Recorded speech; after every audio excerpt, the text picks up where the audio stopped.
I have spent 5 years reading radar for a living. I am a broadcast meteorologist at a television station in Huntsville, Alabama, which means I stand in front of a screen and translate what the atmosphere is doing into language that keeps people alive. I studied atmospheric science at the University of Alabama in Huntsville. I know how radar works. I know what ground clutter looks like, what a flock of birds looks like when they leave a roost at sunset, what military chaff looks like when Redstone Arsenal runs exercises to the south.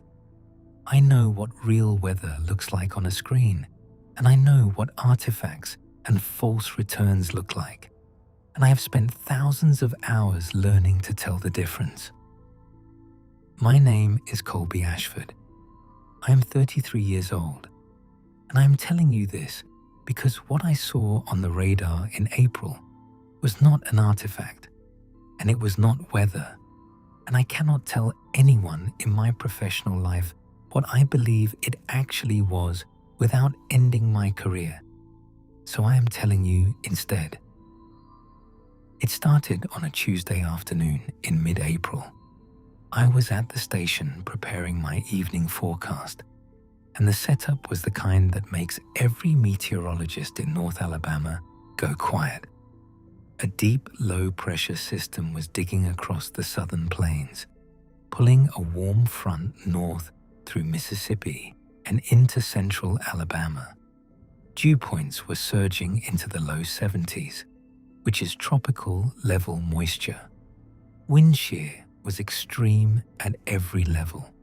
The Storm Prediction Center in Norman, Oklahoma, had issued a high risk for severe weather across North Alabama for Wednesday.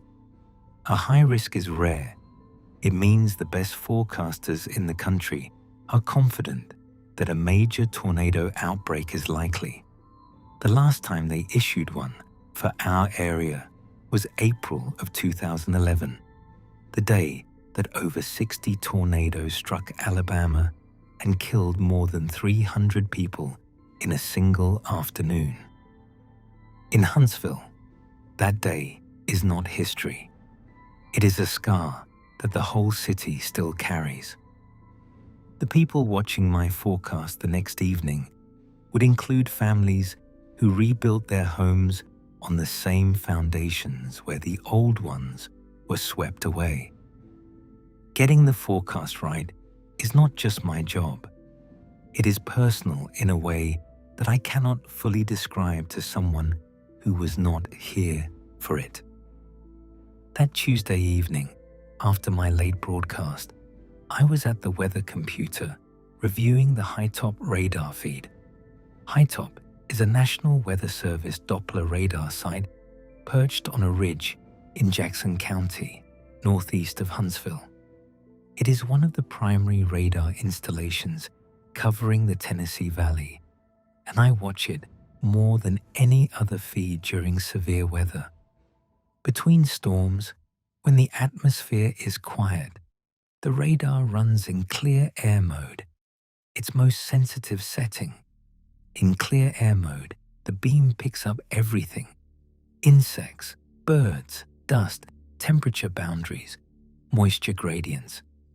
It is sensitive enough to see a swarm of mayflies over a lake. Around 11:30 that night, I noticed something on the Hightop clear air scan that I could not immediately identify. It was a small area of reflectivity sitting over a rural stretch of Jackson County east of Huntsville, roughly circular, maybe 5 or 6 miles across, stationary, not moving with the wind, which meant it was not precipitation or any kind of airborne debris. It was not in a location where ground clutter typically showed up.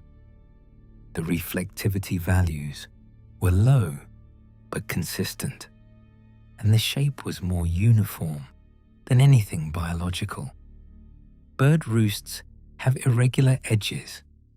Insect blooms shift and drift. This was smooth and even, and it was just sitting there. I assumed it was an anomaly. Clear air mode produces odd returns all the time. I moved on with my work, but when I checked the radar again before leaving the station, the return was still there. Same location, same size, same reflectivity. It had not moved, had not dissipated, had not changed in any measurable way over the past 3 hours. That caught my attention. Everything on radar moves eventually. Wind pushes things. Temperature changes disperse things. Atmospheric features shift and evolve. Nothing just sits perfectly still for 3 hours. Not birds, not insects, not temperature inversions, not anything I'd ever seen in 5 years of watching radar every night. I went home. I told myself it was an unusual propagation artifact and that I had a historic outbreak to prepare for in the morning. Wednesday morning, I arrived at the station early. The air outside was thick and warm, the kind of heavy, tropical humidity that feels wrong at 8 in the morning in North Alabama.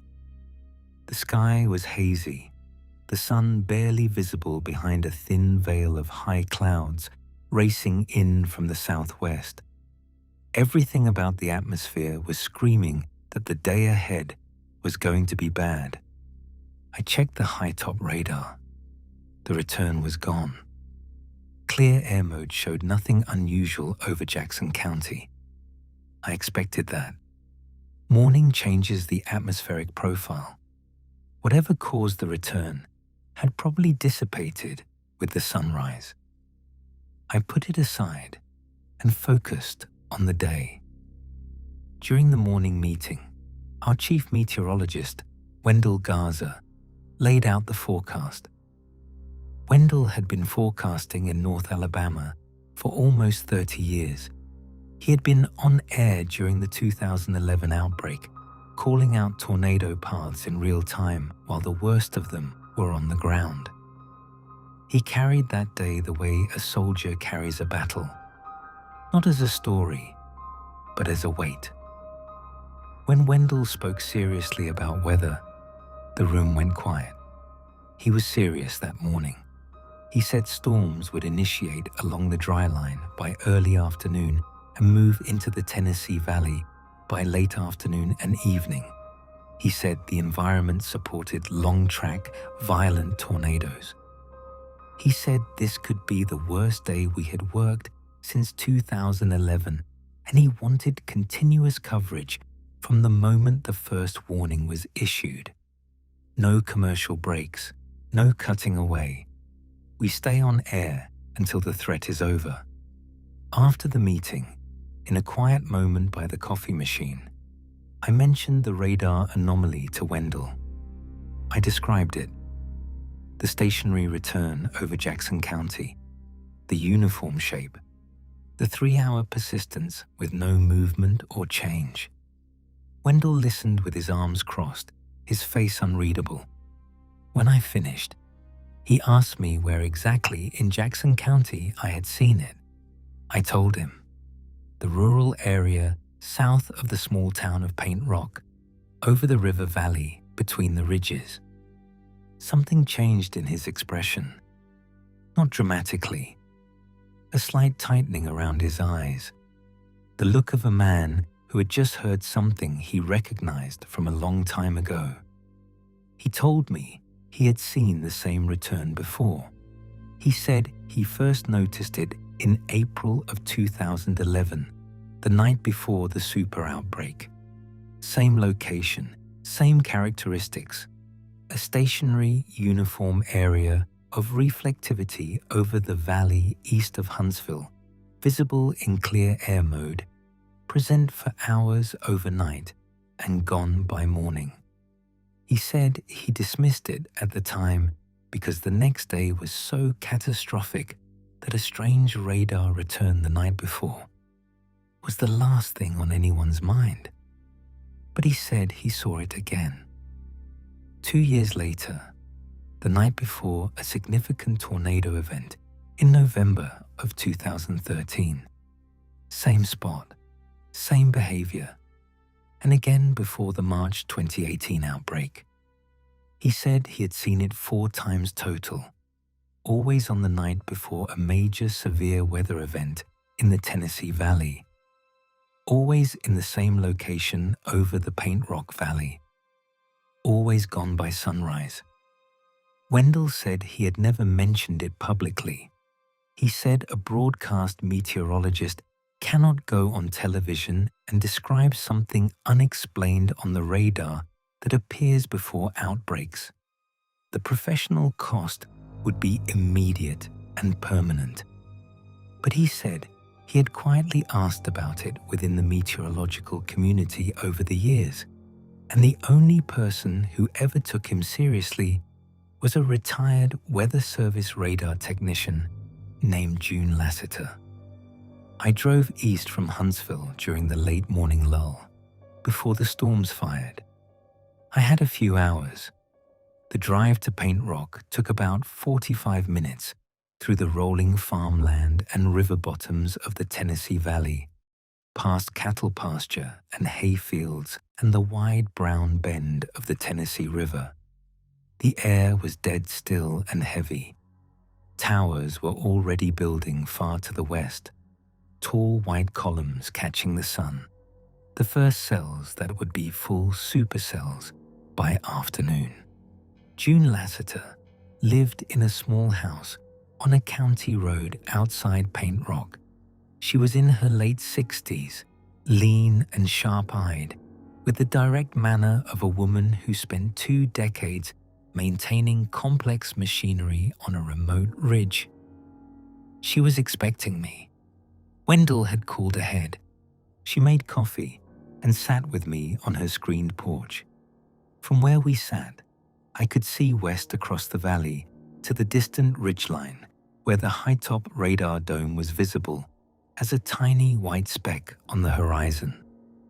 June had spent 22 years on that ridge, keeping the radar running, and she knew the system and its quirks better than anyone alive. She told me the anomalous return over Jackson County was real, not an artifact, not a ghost in the machinery. She had seen it on the raw data feeds at the high-top site multiple times over her career, always overnight, always before significant severe weather events, always in the same location over the valley south of Paint Rock. She said it first appeared in her data in the spring of 1994, the night before a tornado killed 8 people in Limestone County. She saw it again in 98, before the tornado that hit Danville, and she saw it in 2011, the night before the super outbreak that tore the state apart. June said she had investigated it thoroughly. She checked for equipment malfunctions, signal interference, ground clutter from terrain, ducting from temperature inversions. She ruled out every known technical cause. The return was not generated by the radar hardware. It was real reflectivity, being bounced back from something physical in the atmosphere over that valley, and it only appeared on the nights before the worst storms. She said she reported her findings to the Weather Service regional office. They sent a technician. He verified the equipment was functioning properly. They attributed the return to anomalous propagation, which is the term the Weather Service uses for radar artifacts caused by unusual atmospheric conditions. June said anomalous propagation does not sit perfectly still in the same spot for hours. It does not appear only before major outbreaks, and it does not recur in the same location over 3 decades.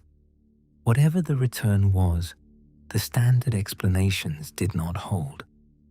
Then June told me something that Wendell had not mentioned. She said she drove out to the area under the return once, On the night before the 2011 outbreak, she drove to the stretch of bottomland along the Paint Rock River where the reflectivity was centered, a quiet valley between two low ridges, mostly farmland and scattered timber.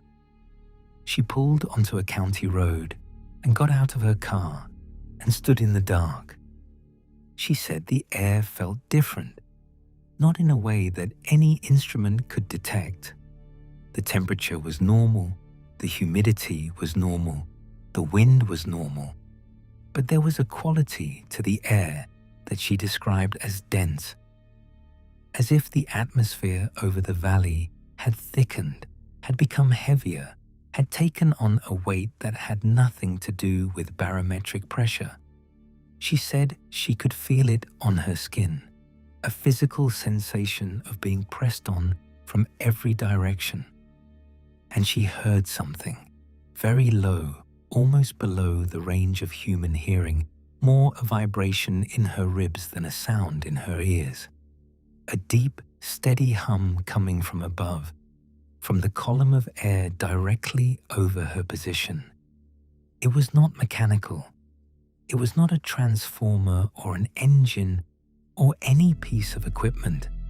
It was tonal, like a single note being sustained by something enormous, and it pulsed with a slow rhythm she could feel in her chest.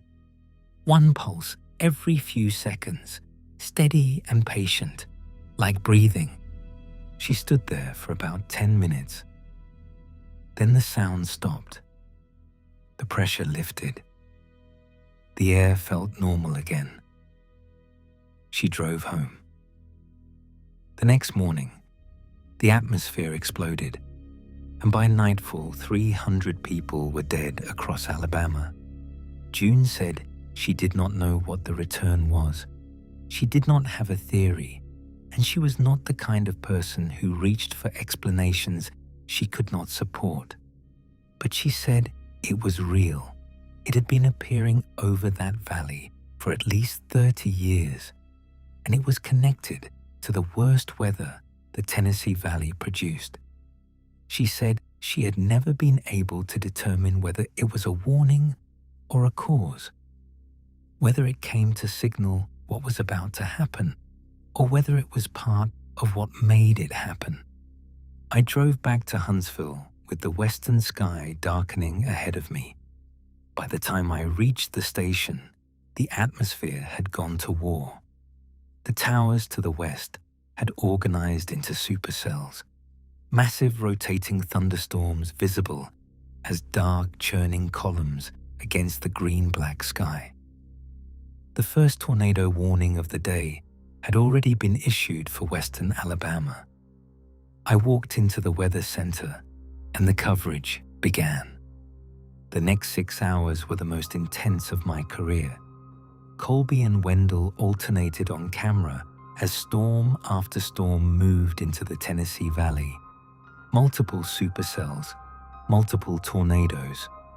We tracked them in real time, calling out communities in the path, urging people to take shelter. The phones were ringing non-stop. Social media was flooded with damage reports. Emergency management was overwhelmed. It was the kind of day that strips everything else away and reduces your world to the screen in front of you and the microphone in your hand, and the hope that the words you are saying are reaching someone in time. During a break while Wendell was on camera, I was at the weather computer, watching the high-top feed.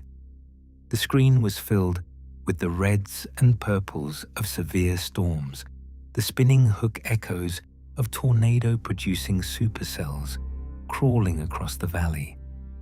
But between two of the storms, in a narrow gap of relatively clear air over Jackson County, I saw it. The return was back.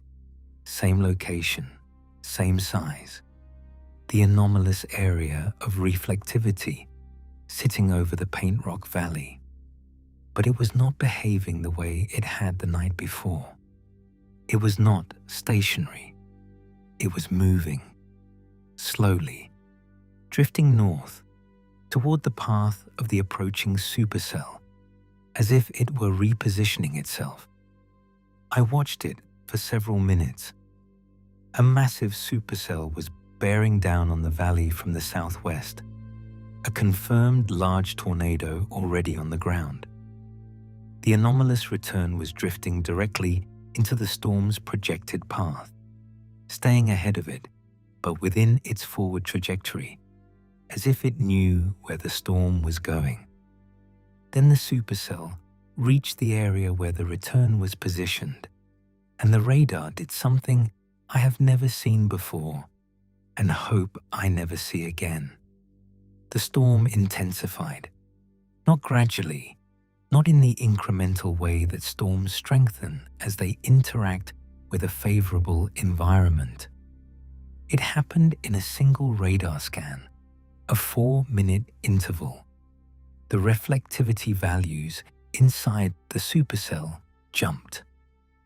The rotational velocity in the mesocyclone, the rotating core of the storm, doubled. The tornado on the ground, which had been significant based on the damage reports coming in, accelerated and widened. It went from a quarter-mile wide to over a mile wide in minutes. The tornado tore through a rural community east of Huntsville, and the damage was catastrophic. I was back on camera calling out the path, my voice steady because it had to be, because people were listening, and their lives depended on me sounding like a man who had the situation under control. But in my mind, I was seeing what I had just watched happen on the radar. The return had drifted into the path of the storm, and the storm had exploded. The tornado dissipated after a track of over 30 miles. The supercell weakened, and on the next radar scan, the anomalous return was gone. The valley over Jackson County was empty. Whatever had been sitting there was no longer there. 2 more supercells moved into the valley that evening. I watched for the return between storms, searching the clear air gaps over Jackson County. Around 8:30, as the second major supercell approached from the southwest, I found it again. It appeared in the same general area, reformed over the span of about 10 minutes, and began drifting north. Same behavior, moving slowly into the path of the oncoming storm. I told Wendell during a break. He looked at the screen for a long time. His face was grey with exhaustion, and something else, something that looked like grief. He said he had seen the same thing in 2011, but had never told anyone. He said the returns appeared between storms and drifted into the paths of the supercells, and every storm that encountered one produced a stronger tornado than the environment alone should have supported. He said the rational explanation was that there was some atmospheric feature they did not understand, something about the local environment that concentrated energy in ways that had not been studied. He said that might be true. Then he said the other possibility, the one he had carried silently through 30 years of professional meteorology. He said the return might not be a feature of the atmosphere. It might be something in the atmosphere, something with its own presence and its own behavior and its own relationship with severe weather, something that was drawn to the storms or drew the storms to it or made them worse when they arrived. He said he did not know which explanation was correct.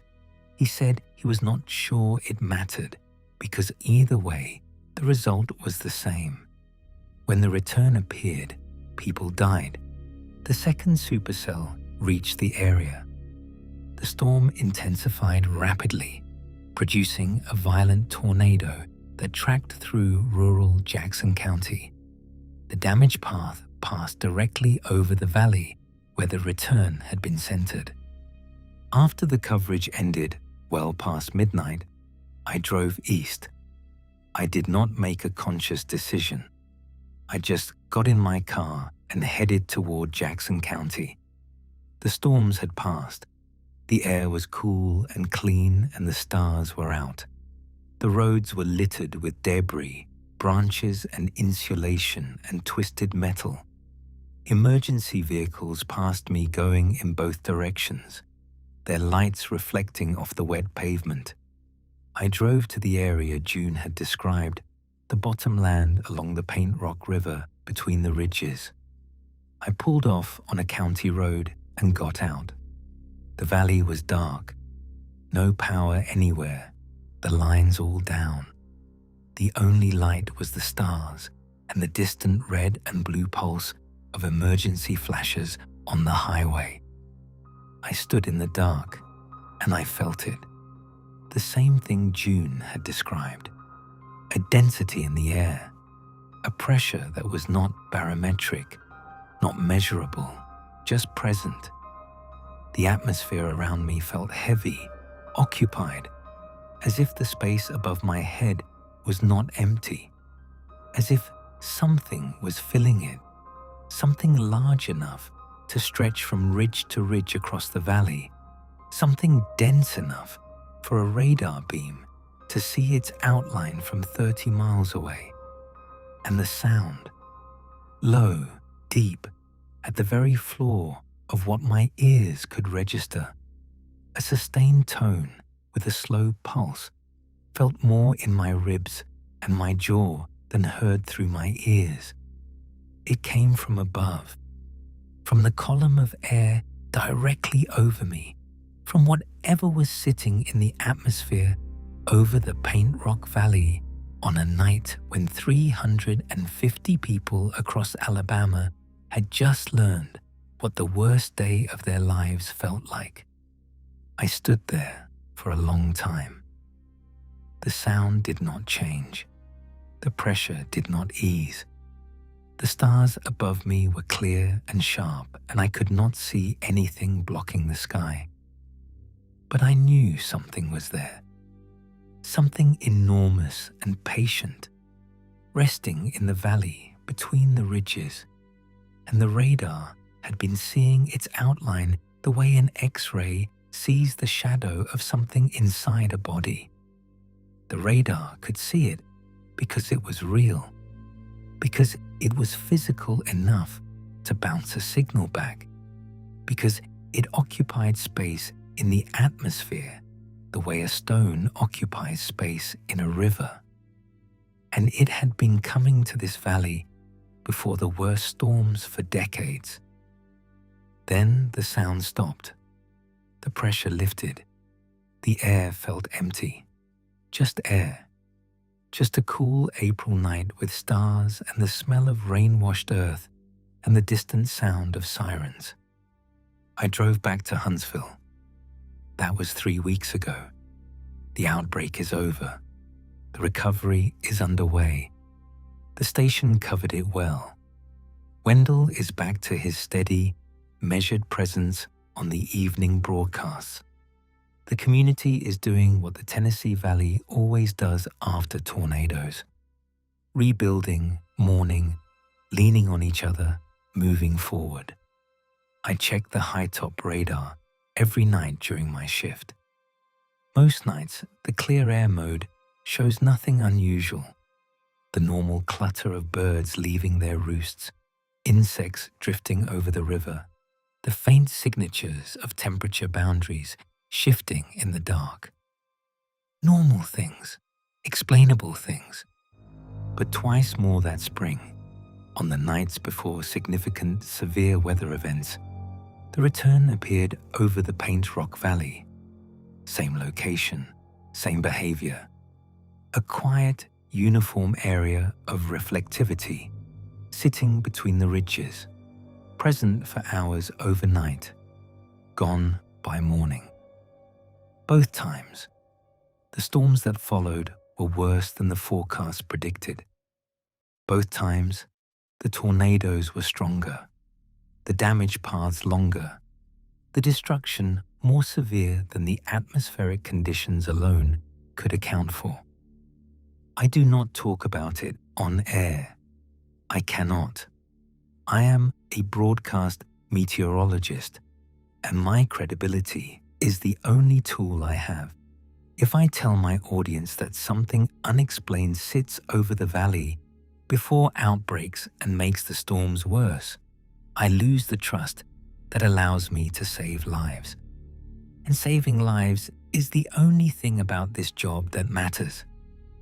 But I have changed the way I forecast.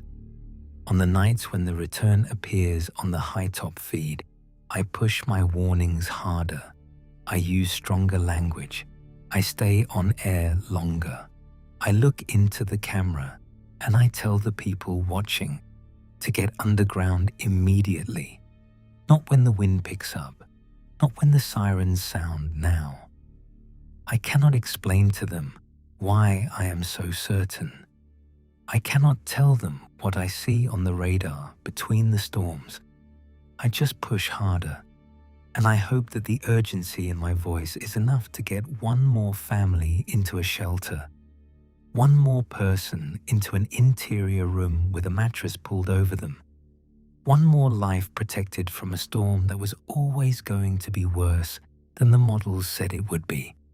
It is 1 a.m. on a quiet night in late May. I am at the weather desk alone. The screens around me show clear air radar from every site in the region. I am watching the high-top feed, scanning Jackson County, looking at the valley between the ridges where the Paint Rock River catches the starlight on nights like this. The valley is clear, nothing there, just the normal noise of a spring night in North Alabama, the soft green speckle of insects and birds, and the atmosphere doing its quiet, ordinary work. I will check again in an hour, and again after that, and again at 3 and 4 and 5, until the sun comes up and the day shift arrives, and I can go home and sleep for a few hours before coming back to do it again. I will do this every night for the rest of storm season, and the season after that, and the one after that. Not because anyone asked me to, because I stood in that valley and felt what sits in the air above it, and I know now that the radar has been seeing something real, something that has been coming to this valley before the worst storms for longer than the radar has existed to detect it. I do not know what it is. June does not know. Wendell does not know. The radar sees its outline, but cannot name it. The instruments detect its presence, but cannot classify it. It occupies a space between what our tools can measure and what our understanding can explain. And it was in that valley before anyone thought to build a dish on a ridge and point it at the sky. It will be there the next time the atmosphere loads and the storms build to the west and the sky over North Alabama turns the color of a bruise. It will settle into the valley in the dark, heavy and patient, and in the morning it will be gone, and the storms that come will be worse than anyone predicted. They always are when it has been there first. I will be watching. I will be at this desk, in front of these screens, looking for the quiet circle of reflectivity that should not exist over a valley in Jackson County. And when I see it, I will go on air, and I will push as hard as I can. I will tell people to shelter. I will tell them the storms are going to be dangerous. I will tell them everything I am allowed to tell them, which is everything except the truth. The truth is that something lives in the atmosphere over North Alabama. The truth is that the radar can see it and I can feel it, and the worst storms feed on it, or follow it, or answer to it in ways I do not understand. The truth is that I am a man who explains weather for a living, and I have found something in the weather that I cannot explain. And the only thing I can do is watch for it and warn louder when it appears, and hope that the people who trust my voice will listen. That is all I have: the watching, the warning, the hope that it is enough. Most nights I believe that it is. Some nights, when the return is on the screen and the storms are bearing down and I can feel the weight of what is sitting in that valley from 60 miles away, I am not so sure. But I stay at the desk, I watch the radar, and I do not look away.